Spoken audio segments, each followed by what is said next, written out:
Bom dia, Espírito Santo, capítulo 3. Tradição, tradição.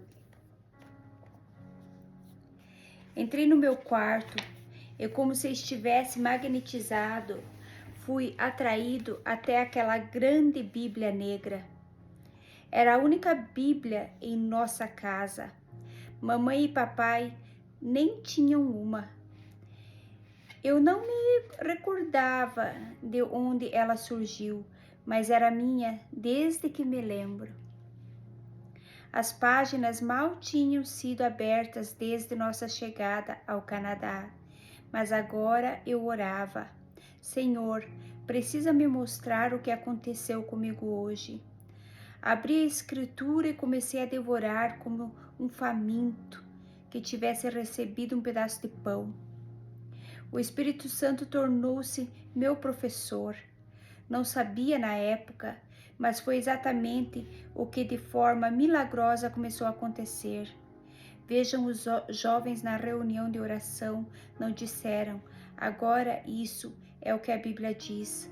Não me disseram nada. Na verdade, nem tinham ideia do que havia acontecido durante as últimas 24 horas. E é claro, não contei nada aos meus pais. Comecei lendo os evangelhos.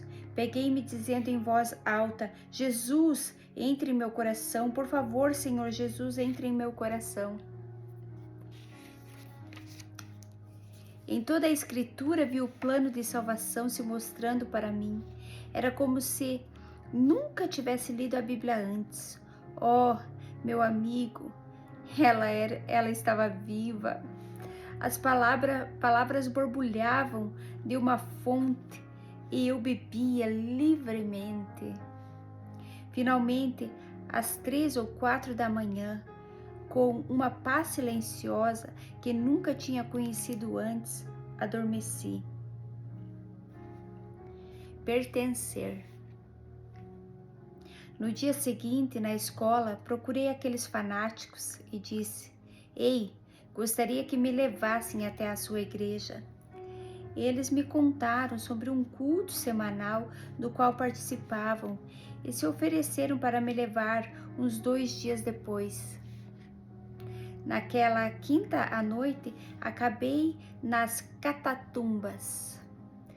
Era assim que chamavam a igreja. O culto era como aquela reunião de oração matinal na escola. As pessoas ficavam com as mãos levantadas, louvando ao Senhor. Desta vez, no entanto, eu os acompanhei. Jeová Jireh, meu professor, sua graça é suficiente para mim. Eles cantavam sem parar. Gostei daquela música desde a primeira vez que a ouvi e adorei, ainda mais quando descobri que tinha sido escrita pela mulher do pastor, Merla Watson. Seu marido, Merv, era o pastor desse incomum rebanho. As catatumbas não eram uma igreja típica. As pessoas que frequentavam era simplesmente uma multidão exuberante de cristãos que se encontrava toda noite de quinta na Catedral de São Paulo, uma igreja anglicana no centro de Toronto. Eram os dias do movimento de Jesus, quando os chamados hippies eram salvos mais rapidamente do que conseguiam cortar o cabelo. Pensando nisso, eu mesmo não via a cadeira de um barbeiro há muito tempo. Olhei ao redor, o lugar estava cheio de jovens como eu. Deviam ter visto aquilo. Estavam pulando, dançando e alegremente fazendo um barulho para o Senhor. Era difícil para mim acreditar que um lugar como aquele realmente existisse. Porém, de alguma forma, a partir daquela primeira noite, senti que pertencia ao grupo. Suba ali. No término da reunião, Mervyn Watson disse: deem um passo à frente todos aqueles que quiserem fazer uma confissão pública de seu pecado. Vamos orar com vocês, enquanto pedem que Cristo entre em seus corações. Comecei a tremer, mas pensei: Não acho que eu deva fazer isso, porque já estou salvo.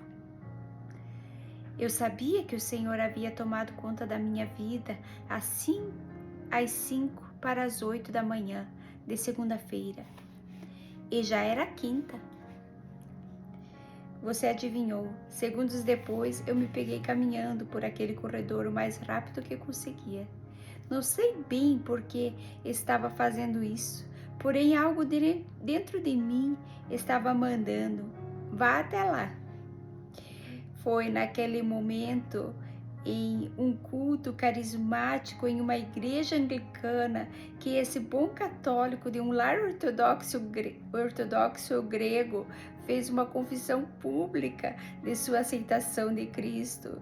Jesus, eu disse, estou pedindo que seja o Senhor da minha vida. A Terra Santa não podia se comparar com isso. Era muito melhor estar onde Jesus estava do que onde ele costumava estar. Aquela noite, quando cheguei em casa, estava tão preenchido com a presença do Senhor que decidi contar à minha mãe o que tinha acontecido.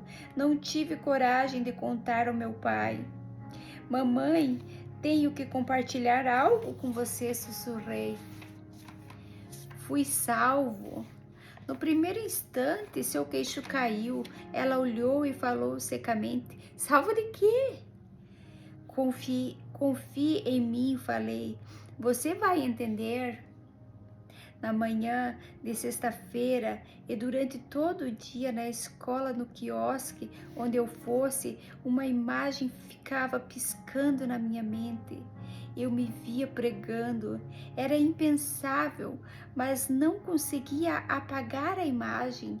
Via multidões de pessoas e lá estava eu vestindo terno, meu cabelo aparado e arrumado, pregando vigorosamente.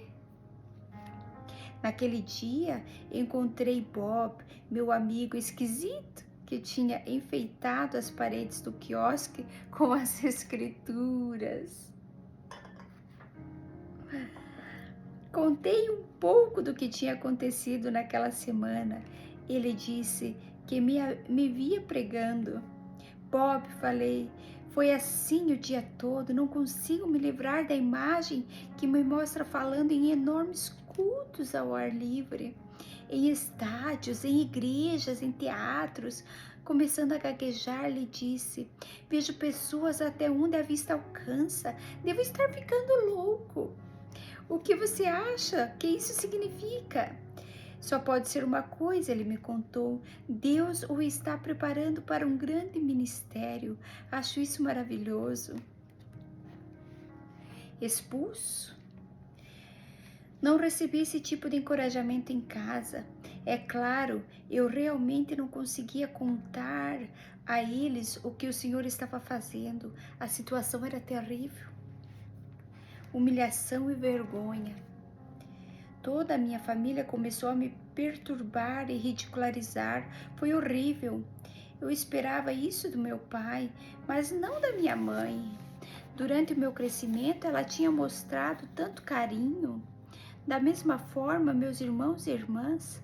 Porém, naquele momento, eles me tratavam com desprezo, como um intruso que não pertencia àquele lugar. Tradição, tradição, diz a canção no musical, uma violinista no telhado. Se um oriental quebra a tradição, comete um pecado imperdoável.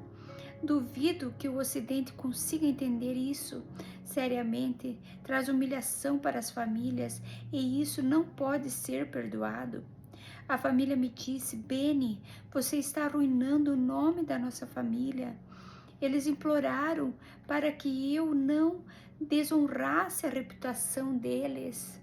Meu pai tinha sido prefeito e ele me lembrava disso. O nome da família estava em jogo. Por favor, entendam-me quando digo isso, mas os ortodoxos gregos e as pessoas de outras altas ordens da Igreja Oriental são talvez os mais difíceis para se aproximarem de um cristianismo pessoal. quando me tornei um cristão renascido, foi algo vergonhoso para eles. Por quê? Porque acreditam que os verdadeiros cristãos, que são os verdadeiros cristãos.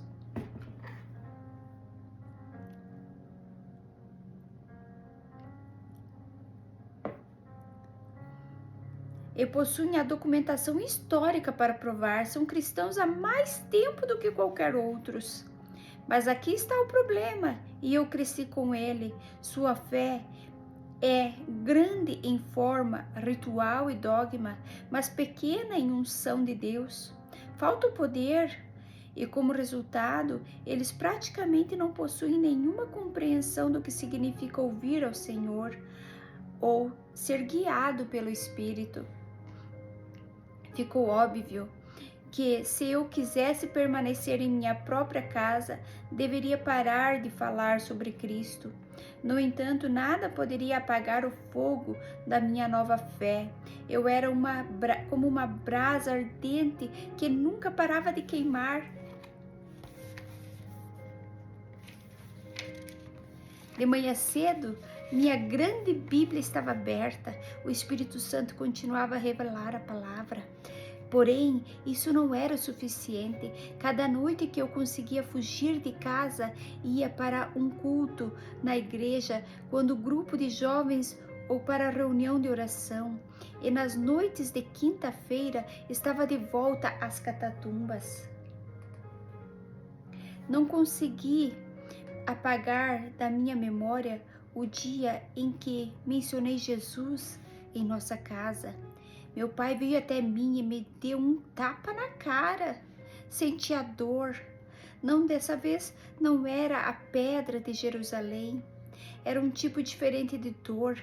Porém, eu a sentia por minha família. Amava-os tanto e agonizava por sua salvação. Na verdade, era minha culpa. Meu pai tinha me avisado. Mencione o nome de Jesus mais uma vez e vai se arrepender. Ele esmurrou com ódio quando ameaçou a me expulsar de casa. Comecei a contar para minha irmã mais nova, Mary, sobre o Senhor. De alguma forma, meu pai descobriu e sua raiva explodiu de novo. Ele me proibiu de conversar com ela sobre as coisas espirituais. Hora do psiquiatra. Até meus irmãos me perseguiam. Eles me chamavam de todos os nomes debaixo do céu e alguns debaixo da terra. Isso durou um longo tempo. No meu quarto eu orava: Senhor, isso vai acabar? Será que eles o conhecerão? Chegou a um ponto no qual não havia nenhum membro da família com quem pudesse conversar. Não precisei olhar a definição de ostracismo. Trouxeram minha avó de Israel só para me dizer que eu estava louco. Você é um constrangimento para o nome da família, ela falou. Não entende a vergonha que está causando? Meu pai marcou uma consulta para mim com um psiquiatra. Era evidente que meu pai achava que eu tinha ficado louco. E qual foi a conclusão do médico? Talvez seu filho esteja passando por algo. Ele vai sair dessa. Sua tática seguinte foi conseguir um emprego que me deixaria tão ocupado que eu não teria tempo para esse Jesus. Fui até um de seus amigos e disse-lhe: gostaria que você oferecesse um emprego ao meu filho Benny. Papai me levou até o local e esperou no carro enquanto eu entrava. O homem era uma das pessoas mais rudes, duras e más que já encontrei na vida. Era óbvio que não poderia trabalhar para alguém assim. Voltei para o carro e disse ao meu pai: Pai, nunca poderia tê-lo como chefe. Realmente senti pena de meu pai naquele dia. Estava ficando sem perspectivas e disse: Penny, o que você quer que eu faça por você? Diga-me o que é. Farei qualquer coisa que pedir e simplesmente deixar esse Jesus.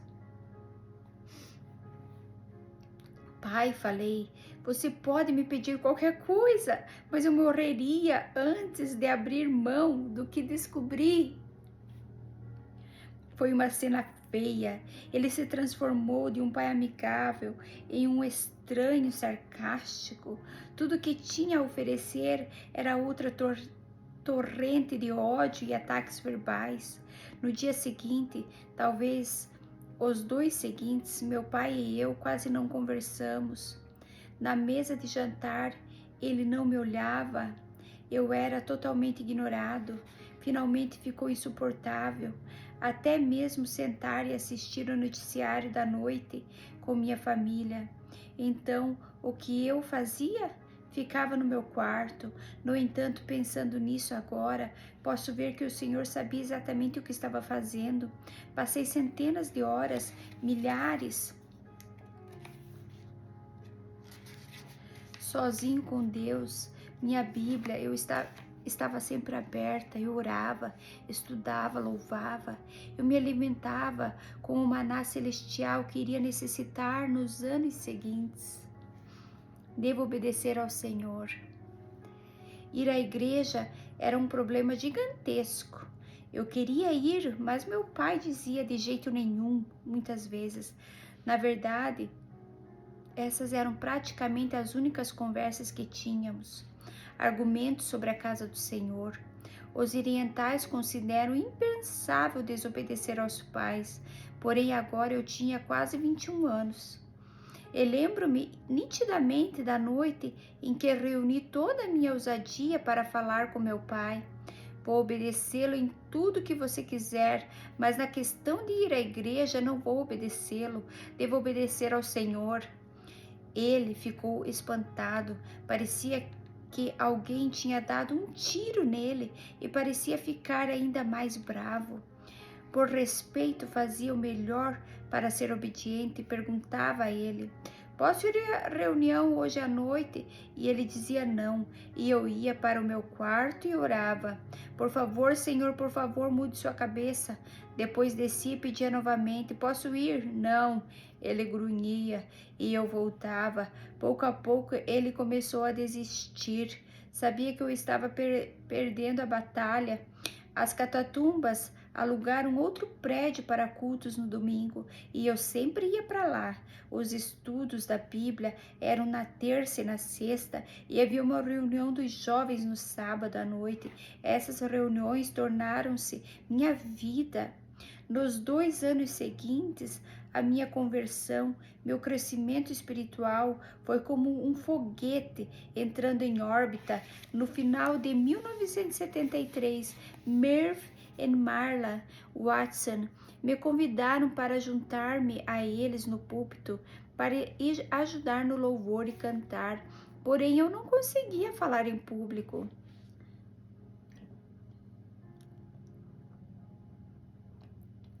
Jim Pointer, o pastor metodista livre, tinha me visto ali. E um dia ele parou no quiosque do shopping center apenas para conversar sobre as coisas do Senhor. Foi quando me convidou para ir com ele até uma reunião de Cullman em Pittsburgh. Meu encontro pessoal com o Espírito Santo depois daquela reunião foi incrível, mas demorei alguns dias para perceber as dimensões da revelação de Deus para mim. Nessa mesma época, mudei de emprego. Aceitei um trabalho como arquivista em um conselho escolar católico em Toronto. Tenho certeza de que eles se preocupavam comigo de vez em quando. Eu tinha um sorriso no rosto só de pensar no que Deus estava fazendo na minha vida. No minuto em que meu trabalho terminava, eu ia para casa, corria para meu quarto e começava a conversar com ele. Ó Espírito Santo, estou tão feliz por estar aqui de volta, sozinho com você.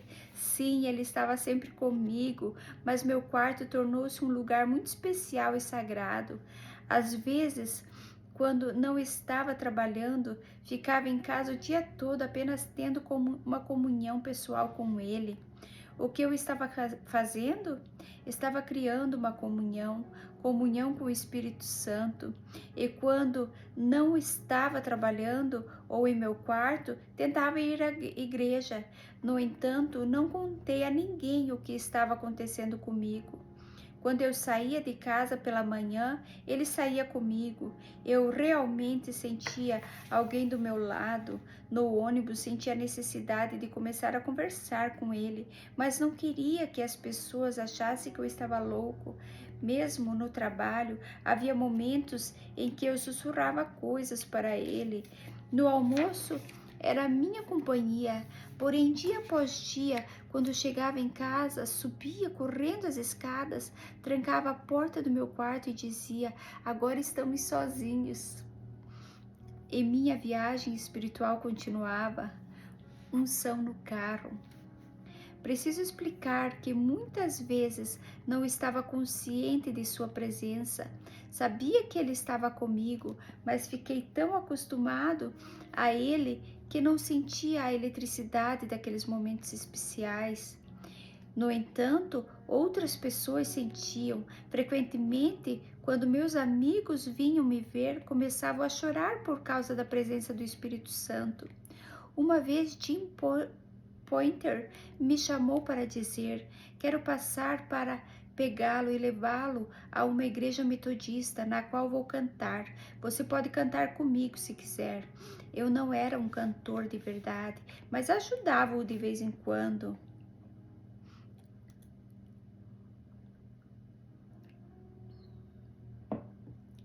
Naquela tarde, estava novamente envolvido na unção do Espírito de Deus.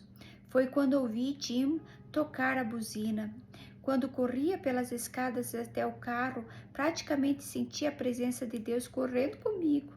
No entanto, em que pulei no banco da frente e fechei a porta, Jim começou a chorar. Começou a cantar aquele refrão, aleluia, aleluia. Virou-se para mim e disse: Benny, posso sentir o Espírito Santo nesse carro? Claro que sua presença está nesse carro, falei. Onde mais estaria? Para mim, tinha se tornado algo normal. No entanto, Jim quase não conseguia dirigir, continuou a chorar perante o Senhor. Uma vez minha mãe estava limpando o corredor, enquanto eu estava no meu quarto conversando com o Espírito Santo. Quando saí de lá, ela foi jogada para trás, algo a jogou contra a parede. Eu disse: o que há de errado com você, mamãe? E ela me respondeu: não sei. Bem, a presença do Senhor quase a derrubou. Meus irmãos podem contar as várias vezes que se aproximaram de mim e não sabiam o que estava acontecendo, mas sentiam algo incomum. Com o passar do tempo, perdi o desejo de sair com os jovens da igreja para me divertir. Só queria falar com o Senhor, então era comum eu dizer: Senhor, prefiro isso a qualquer coisa que o mundo possa me oferecer. Eles podiam ter seus jogos, sua diversão, seu futebol. Eu simplesmente não precisava disso. O que quero é o que tenho agora, falei ao Senhor. Não sei o que é mais. Nunca tire isso de mim. Comecei a entender mais profundamente o desejo de Paulo de comungar com o Espírito Santo. Henry, Mary, Sammy e Willie. Agora até membros da minha família estavam fazendo perguntas. O Espírito do Senhor penetrou tanto no nosso lar que meus irmãos e minhas irmãs começaram a desenvolver uma fome espiritual. Um por um vieram a mim e começaram a fazer perguntas. Diziam: Benny, estive observando você. Esse Jesus é real, não é? Minha irmã Mary entregou seu coração ao Senhor e poucos meses depois meu irmão mais novo, Sammy, foi salvo. Depois veio Willie. Tudo o que podia fazer era gritar, aleluia, estava acontecendo e eu nem tinha começado a pregar. Meu pai estava perto de ir para um hospício, estava perdendo toda a sua família para esse Jesus. Ele não sabia como resolver isso, porém, não havia dúvida de que minha mãe e meu pai podiam ver a transformação que estava acontecendo em mim, em dois de meus irmãos e em Mary. Quando entreguei minha vida ao Senhor, tive alguns encontros maravilhosos com Ele, porém isso não era nada comparado com minha caminhada diária com o Espírito Santo. Agora o Senhor realmente visitava meu quarto, a glória preenchia aquele lugar. Alguns dias eu ficava de joelhos louvando o Senhor por 8, 9 ou 10 horas direto.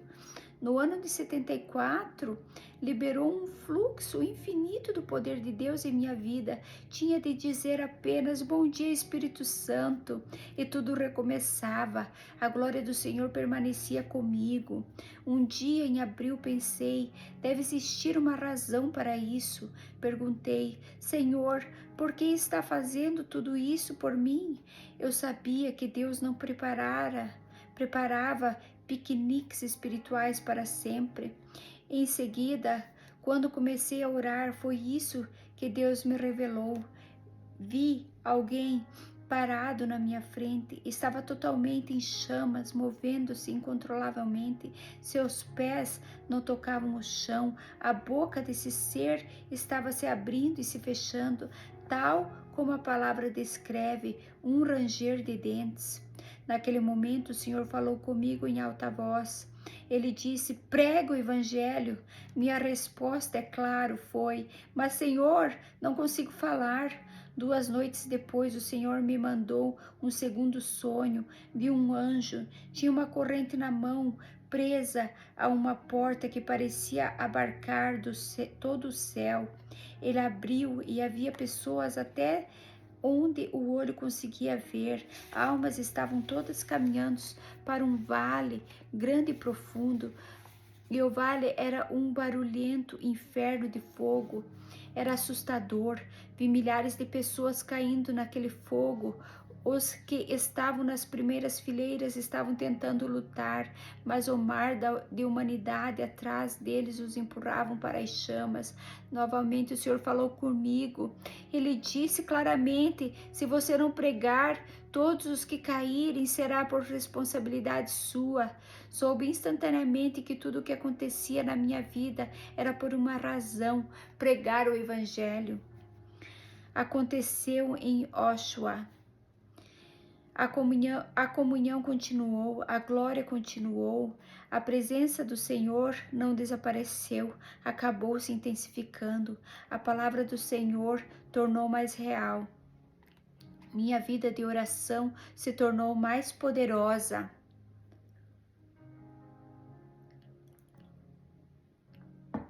Finalmente, em novembro de 1974, não consegui mais evitar o assunto. Disse ao Senhor, vou pregar o Evangelho com uma condição, que você esteja comigo em todos os cultos. E aí eu lembrei, Senhor, sabe que não consigo falar. Eu estava sempre preocupado com o problema de fala e com o fato de que ficaria atrapalhado. Era impossível, no entanto, apagar da minha mente a imagem de um homem se queimando e o som do Senhor dizendo, se você não pregar, todos que caírem serão responsabilidade sua. Pensei, preciso começar a pregar, porém entregar folhetos não seria bom o suficiente? Então, em uma tarde, na primeira semana de dezembro, estava sentado na casa de Stan e Shirley Phillips, em Oshawa, e a uns 50 quilômetros a leste de Toronto. Posso contar algo? Perguntei. Nunca tinha me sentido tão inclinado a contar toda a história sobre minhas experiências, sonhos e visões.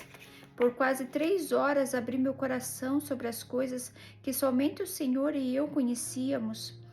Antes de terminar, Stanley me fez parar e disse: Benny, essa noite você precisa vir até nossa igreja e compartilhar isso. Eles tinham uma comunidade chamada Shiloh, cerca de 100 pessoas na Assembleia de Deus de Trinity, em Oshawa. Gostaria que vocês tivessem me visto. Meu cabelo estava na altura dos ombros e eu não estava vestido para ir à igreja porque o convite tinha sido totalmente inesperado. Porém, em 7 de dezembro de 1974, Stan me apresentou à comunidade e pela primeira vez na minha vida eu fiquei atrás de um púlpito para pregar. No instante em que abri a boca, senti algo tocar minha língua e liberá-la. Eu a sentia um pouco adormecida e comecei a proclamar a palavra de Deus com absoluta fluência. E agora vem o mais incrível: Deus não me curou quando eu estava sentado na plateia, Ele não me curou quando estava caminhando até o púlpito, Ele não me curou quando fiquei parado atrás do púlpito, mas Deus realizou o milagre quando abri a minha boca. Quando minha língua se soltou, eu disse: é isso, a gagueira tinha desaparecido toda e nunca mais voltou. Meus pais não sabiam que eu estava curado, porque quase eu não conversávamos em casa. E é claro, sempre houve momentos em que eu conseguia falar sem o problema aparecer durante algum tempo, antes de algo me fazer gaguejar novamente. Porém, eu sabia que estava curado e meu ministério começou a crescer rapidamente. Parecia que a cada dia eu era convidado a uma igreja ou uma nova comunidade para pregar. Sentia-me perfeitamente no centro da vontade de Deus. Vou morrer. Nos 5 meses seguintes, atuei como um pregador, mas meus pais nem tinham ideia.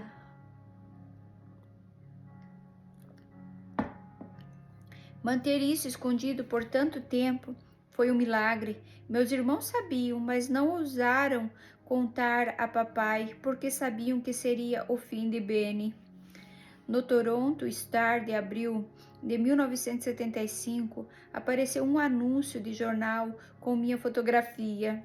Eu estava pregando em uma pequena igreja pentecostal na região oeste da cidade e o pastor queria atrair mais visitantes. Funcionou. Constande e Clemence viram o anúncio. Eu estava sentado na plataforma naquela noite de domingo. Durante as músicas, olhei para a frente e quase não conseguia acreditar em meus olhos. Lá estavam meus pais, sendo conduzidos para um lugar, logo em uma das primeiras fileiras à frente da plataforma. Pensei, e é isso, vou morrer. Jim Pointer, meu amigo, estava sentado perto de mim. Eu me virei para ele e disse: ore, Jim, ore. Ele ficou chocado quando lhe contei que minha mãe e meu pai estavam ali. Milhares de pensamentos passaram por minha cabeça, sendo o mais forte era: Senhor, saberei que estou realmente curado se não gaguejar esta noite. Não consigo me lembrar de outro momento em que fiquei tão nervoso durante um culto e a ansiedade sempre me fez gaguejar. Quando comecei a pregar, o poder da presença de Deus começou a fluir pelo meu corpo, mas não conseguia olhar na direção de meus pais, nem mesmo uma olhada rápida. Tudo o que sabia era que minha preocupação com a gagueira era desnecessária. Quando Deus me curou, a cura foi permanente. Chegando ao final do culto, comecei a orar para aqueles que precisavam de cura. O poder de Deus encheu aquele lugar. Quando o culto estava terminando, meus pais se levantaram e caminharam até a porta de saída. Depois do culto, disse a Jim: você precisa orar. Percebe que meu destino está decidido nas próximas horas? Talvez precise dormir na sua casa hoje. Aquela noite, dirigi sem rumo por Toronto. Queria esperar pelo menos até as 2 da manhã para chegar em casa. Nessa hora, sabia que meus pais teriam ido para a cama. Realmente, não queria ter que enfrentá-los, porém voltamos a isso mais tarde.